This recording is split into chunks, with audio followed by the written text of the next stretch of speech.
பல வருட காலமாக ரோஹித் சர்மாவின் உடைக்க முடியாத சாதனையை இப்போது வெறும் 15 வயசு பையன் வைபவ் சூரியவன்சி வெறும் 30 பந்துகளில் அடித்து உடைச்சிருக்காருங்க. ஸோ ஒரு நாள் போட்டியில் மிகப்பெரிய சம்பவத்தை பண்ணியிருக்காரு. ஆப்கானிஸ்தான் டீமை கதற அடிச்சிருக்காரு. அந்தளவுக்கு தரமான பேட்டிங் ப்ளே பண்ணியிருக்காரு. முக்கியமாக ஆப்கானிஸ்தான் டீம் ஒரு கட்டத்தில் நீ உள்ளே போகலாம் அப்படின்ற மாதிரி உள்ளே அனுப்பிச்சி விட்டாங்க. அந்தளவுக்கு பார்த்தீங்கன்னா அழுக விட்டாங்கன்னு சொல்லலாம்.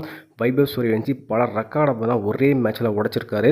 அவர் என்ன ரெக்கார்ட் பண்ணியிருக்காரு, எந்த ரெக்கார்டை உடைச்சிருக்காரு அப்படிங்கிறத பார்த்தலாம். நம்ம சேனல் கட்சி புதுசாக சப்ஸ்கிரைப் மட்டும் பண்ணிக்கோங்க.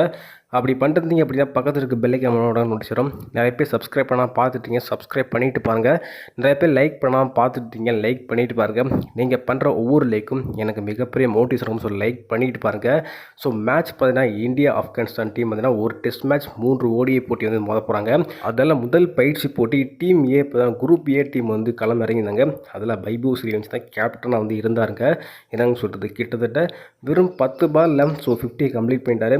அடுத்த 10 பாலில் ஒரு 90 ரன்கள் எட்டியிருந்தார். ஆனால் அடுத்த 2 பந்தில் செஞ்சுரியை பதிவு பண்ணி முக்கியமாக 22 பந்தில் செஞ்சுரி வந்து பதிவு பண்ணிட்டார்.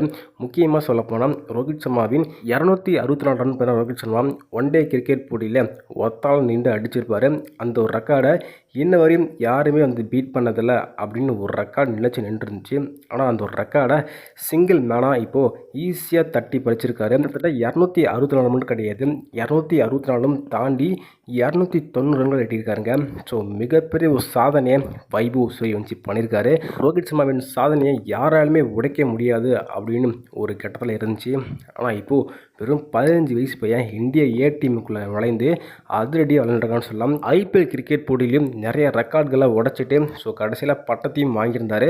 ஆனால் இப்போது அதை முடிச்சு விட்டு இப்போ இன்டர்நேஷ்னல் கேமில் அதுவும் முதல் போட்டியிலே இந்த அளவுக்கு அடிச்சிருக்காரு அப்படின்னா கண்டிப்பாக வியக்கிற அளவுக்கு தான். குறிப்பாக சொல்லப்போனால் ஸோ ஒன் டே கிரிக்கெட் போட்டியில் கொஞ்சமாச்சும் ஸ்லோவாக ப்ளே பண்ணுவார் அப்படின்னு தான் ஆப்கானிஸ்தான் எதிர்பார்த்தாங்க. ஆனால் ஒன் டே போட்டியிலும் நான் T20 போட்டி போல தான் ப்ளே பண்ணுவோம் அப்படின்னு எல்லா பந்துகளையும் ஸோ பவுண்டரிக்கு தான் விளையாசிருந்தார், சிக்ஸருக்கு தான் விளையாசிருந்தார்.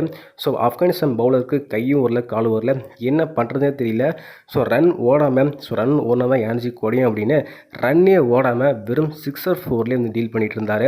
ஆப்கானிஸ்தான் பவுலர் பார்த்தீங்கன்னா ஸோ தோல்வியை ஒப்புக்கொண்டு நீ வந்து பெபிளின் நோக்கி போதும் அப்படிங்கிற மாதிரி ரிட்டையர் ஹர்ட் பார்த்தீங்கன்னா நம்மளோட வைபவ் சூரியவன்சி ஆகியிருக்காரு. கிட்டத்தட்ட 290 ரன் அடிச்சுட்டு அதுக்கப்புறம் உள்ளே போயிட்டாருங்க. 10 ரன் அடிச்சிருந்தா 3 ரன் எட்டியிருப்பார். ஆனால் அதை பண்ண விடாமல் உள்ளே போயிட்டார் வைபவ் சூரியவன்சி. இவர் பண்ண சம்பவத்தில் இப்போது ஆப்கானிஸ்தான் டீம் வந்து 2வது பயிற்சி போட்டி நாங்கள் ப்ளே பண்ணல, நாங்கள் டேரெக்டாக வந்து மெயின் போட்டி ஆடிக்கிறோம் அப்படின்ற மாதிரி வந்து முடிவு பண்ணிட்டாங்க. ஏன்னா மெயின் போட்டியில் வைபவ் சூரியவன்சி இருக்க மாட்டாருங்க. உங்களுக்கு தெரிஞ்சிருக்கும், ஸ்குவாட் வந்து வெளியே ஆயிடுச்சு. அதனால் பயிற்சி போட்டியில் மட்டும்தான் டீம் ஏ வந்து களமிறங்கி ப்ளே பண்ணாங்க. அந்த ஒரே போட்டியில் நம்ம சூரியவன்சி ஸ்கோர்னால கிட்டத்தட்ட 500 ரன் இந்தியா எட்டியாச்சு. ஸோ இதன் காரணமாக இந்தியா அபார வெற்றினா சொல்லலாம். இப்போது 2வது பயிற்சி போட்டி என்ன பண்ண போகிறாங்க அப்படின்னு கேட்டிங்கன்னா, 2வது பயிற்சி போட்டி நாங்கள் வந்து விளையாட விரும்பலை அப்படின்னு ஆப்கானிஸ்தான் டீம் தான் சொல்லிட்டாங்க. இதனால் 2வது பயிற்சி போட்டி நடக்குமா அப்படின்னு டவுட்டாக தான் இருக்குது. என்ன பண்ணுறாங்க அப்படின்னு பொறுத்து வந்து பார்க்கலாம். ஸோ கண்டிப்பாக 2வது பயிற்சி போட்டி நடக்காது அப்படின்னு நினைக்கிறேன். ஏன்னா அந்தளவுக்கு வைபவ் சூரியவன்சி சம்பவம் பண்ணியிருக்காரு.